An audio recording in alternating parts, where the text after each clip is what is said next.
Good morning. My name is Subhas Garg, and I'm going to be speaking about the Hindu scriptures. Let me give you an analogy before I get started. You're on the road and you see a billboard. The billboard has a nice message on it that is fixed. You understand it, and you go on.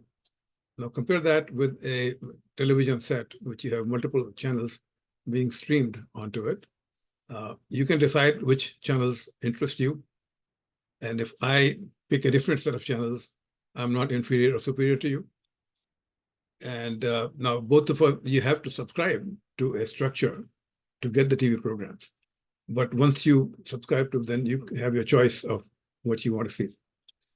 So the Hindu dharma or religion is like the TV set with multiple channels, not like the billboard with a fixed message. So that means there's a lot of variety and volume in what Hindus study or Hindus believe in. So with that background, you will not be surprised when you look at this chart of the Hindu scriptures. Now, scriptures is used loosely speaking here because only these Vedas on the left, they are supposed to be a divine origin or of at least with no known author. And these are the Shrutis, which have a slightly higher rank than the other scriptures, which are acknowledged to be of human origin. And the Vedas contain the Samhita, which is a book of hymns, Brahmanas, philosophical descriptions.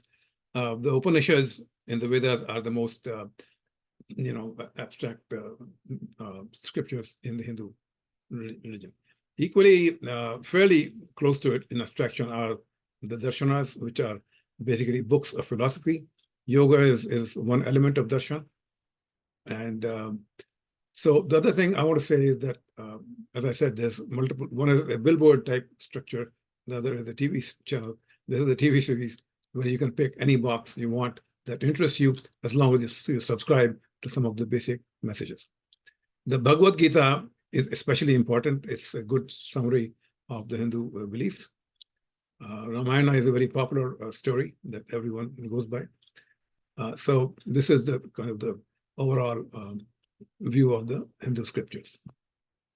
So how do you make sense of this huge amount of diversity? Well, fortunately, the lessons can be condensed to a few great precepts or Mahavakyas, of which I have 4 here. First one is one truth, one God, infinite representations. And we say, as you pour water into a bottle or into a glass, the shape looks different, but it's the same water. Similarly, it's the same infinite God that pervades all forms. God, whichever form interests you, you can worship it, or that's up to you. That's your individual selection of the channel on this TV set. Second thing is the earth and its inhabitants. We are all one family, so there's no hierarchy. It's not that animals are lower than man or vice versa. Thirdly, all beings share one divine consciousness. So the same consciousness pervades the entire creation.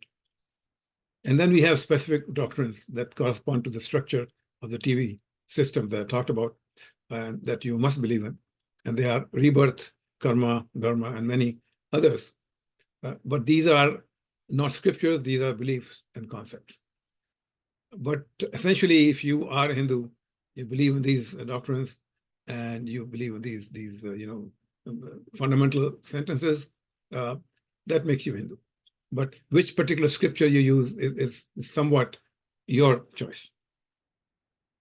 Okay, so the next question is, how do we learn about scriptures? Now, for the seeker of ultimate bliss, it's a hard road. You have to learn not just Sanskrit, but read all these scriptures under a guru. And it's difficult to get a good guru. You have to convince them to take you. You join their ashram or the university, so to speak, and it'll take you many years, many years to get to a really good developed stage. Now, most of Hindus, like me, we don't do that. We read some of the common popular books, such as the Bhagavad Gita, the Ramayana, the Puranas, Mahabharata, maybe a couple of Upanishads. We may attend lectures from gurus.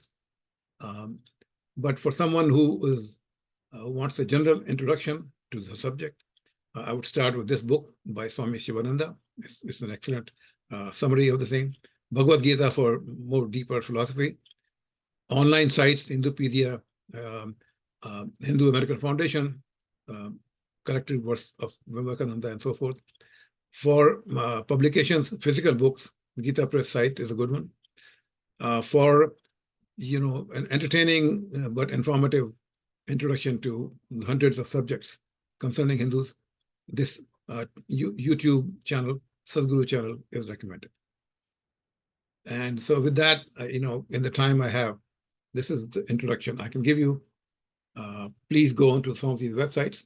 The one thing I would say is that don't read about Hinduism from non-Hindus. There's a lot of stuff written about by Indologists, by other religious writers who actually have never studied under a guru, and they've never actually read the scriptures in depth. So, go with someone who is a Hindu and someone who understands the structure of the religion. All right. So with that, thank you very much. And let's see. So,